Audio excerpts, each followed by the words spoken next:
Hello everyone, तो ये जो सवाल लिखा गया यदि साइन थीटा बराबर 12/13 तो कॉस थीटा का मान क्या होगा। ऑप्शन हमारे पास 4 है। अगर हमारे पास 4 ऑप्शन दे दिया जाए तो इस सवाल को आसानी से हम लोग कर सकते हैं। ऐसे सवाल को कर लेते हैं हर कोई, लेकिन कम समय में हमको सवाल को करना है। 5 सेकंड के अंदर हमको इसका आंसर निकाल के लेके आना है। तो शुरू में कंसेप्ट को समझने में समय लगेगा। ये कोई ट्रिक नहीं है, ये पूरा का पूरा कंसेप्ट है। तो अगर ध्यान से देख लोगे तो पूरा का पूरा कंसेप्ट समझ में आ जाएगा। तो चलो देखते हैं। पहले लिखा हुआ है साइन थीटा बराबर 12/13, तो ये लिखा हुआ है कॉस थीटा का मान निकालना है। 12/13 तुमको ये पता होता है कि साइन थीटा जो होता है वो लंब बटे क्या होता है, कर्ण होता है। यानी नीचे भी यहाँ पे कर्ण है, और जो कॉस थीटा है उसको ध्यान रखना, ये भी क्या होता है, आधार बटे कर्ण होता है। ठीक है ना। तो इसमें भी नीचे क्या है, कर्ण, यानी नीचे 13 है, इसमें भी नीचे 13 आएगा। तो ऑप्शन में 13 देखो नीचे किसमें है, किसमें है और किसमें है। लेकिन इसमें 12/13 पहले से साइन थीटा का मान दिया हुआ है, तो कॉस थीटा क्या हो जाएगा, 5/13। ये हो जाएगा हमारा करेक्ट आंसर। ठीक है ना, क्योंकि ये होगा आधार बटे कर्ण। ठीक है ना। तो कॉस थीटा क्या होता है, आधार बटे कर्ण। तो यहाँ पे लंब बटे कर्ण यहाँ पे आ चुका है, तो 5/13 हो जाएगा हमारा करेक्ट आंसर। ठीक है।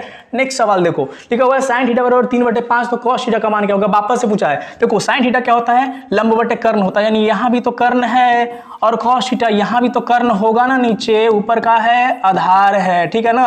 और यहाँ पे ऊपर क्या है, लंब है। जरा ध्यान दे लो बाबू कि नीचे अगर कर्ण यहाँ भी, नीचे कर्ण यहाँ भी, यानी 5 तो फिर आएगा ऑप्शन में। देखो 5 एगो इसमें है और 5 एगो इसमें, लेकिन 3/5 तो दिया हुआ ऑलरेडी। तो क्या हो जाएगा आंसर हमारा 4/5। ये करेक्ट आंसर लगा लेंगे।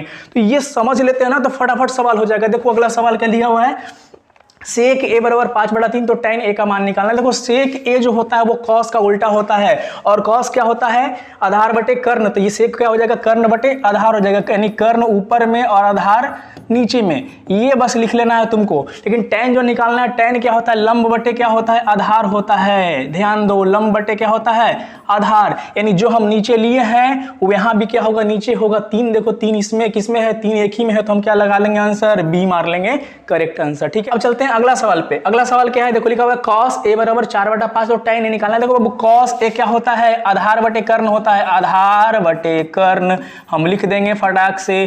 कर्ण यहाँ भी है, tan क्या होता है, कर्ण तो ऐसे नहीं करता tan में, इसमें कौन सी होता है, लंब बटे आधार होता है। नीचे कौन सी होता है, आधार। यानी जो यहाँ पे ऊपर में अंक है 4, नीचे यहाँ पे क्या हो जाएगा, 4 तो आएगा यहाँ का। देखो 4 कौन से ऑप्शन में, दो ऑप्शन में 4 है, लेकिन एक ऑप्शन में अगर देखोगे तो एक ऑप्शन में यहाँ पे लिखा हुआ है 5 जो है कर्ण, तो 5 तो यहाँ होगा नहीं। कौन सा आंसर हो जाएगा, सही आंसर हमारा डी ए हो जाएगा, 3/4 हो जाएगा। ठीक है।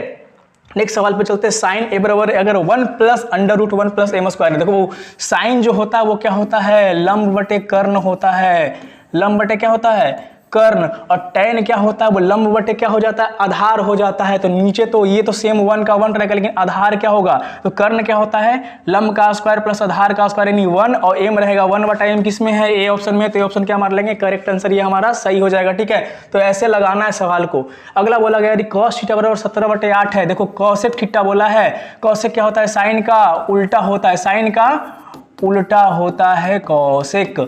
अब इस cosec साइन का उल्टा होता है, तो साइन होता है लंब बटे कर्ण। तो ये हो जाएगा कर्ण बटे लंब। यानी ई जो लिखा हुआ है वो क्या है, कर्ण है, और ये क्या हुआ है, लिखा हुआ है लंब है। और पूछ क्या रहा है, tan क्या होता है, लंब बटे आधार। लंब बटे क्या होता है, आधार होता है। अब यहाँ पे जब देखो 8 है, तो 8 तो ऊपर पक्का होगा ही होगा। देखो कौन से ऑप्शन में 8 है, एगो में, दूगो में, लेकिन एक ऑप्शन में देखो 17 लिखा हुआ है। 17 तो पहले से ऑलरेडी यहाँ पे आया हुआ है, जो कर्ण है। यहाँ पे आधार आना चाहिए, तो क्या हो जाएगा, 8/15 हो जाएगा हमारा करेक्ट आंसर। ठीक है। तो ऐसे सवाल को करना है बाबू, चुटकियों में हो जाएगा सवाल, फटाफट होगा। देखो अगला सवाल क्या है, अगर cosec थीटा बराबर b/a है। cosec थीटा वापस से आ गया। cosec थीटा क्या होता है, साइन का उल्टा होता है, और साइन होता है लंब बटे कर्ण। तो ये हो जाएगा कर्ण बटे लंब, यानी कर्ण ऊपर और नीचे क्या होगा, लंब होगा।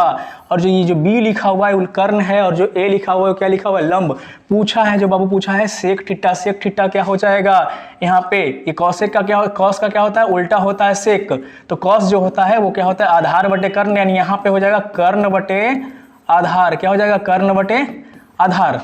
अब आधार नीचे और यहाँ पे कर्ण बटे लंब, और लंब यहाँ पे लिखा गया है, और यहाँ पे क्या लेके आना है, कर्ण बटे आधार। तो कर्ण तो ऊपर मिल गया, बी तो होगा ही होगा। बी देखो कौन से ऑप्शन में, एगो में है और एक दूगो में है, लेकिन यहाँ पे जो लिखा हुआ लंब लिखा हुआ है, और यहाँ पे जो आना चाहिए वो क्या आना चाहिए, आधार आना चाहिए। ठीक है ना। तो ये होगा क्या, इसका स्क्वायर और माइनस इसका स्क्वायर कर देंगे। देखो किसमें लिखा हुआ है, तो √ इसका स्क्वायर, ये हो जाएगा हमारा करेक्ट आंसर। तो इस प्रकार से लगाना है आंसर को, पूरा का पूरा फटाफट हो जाएगा।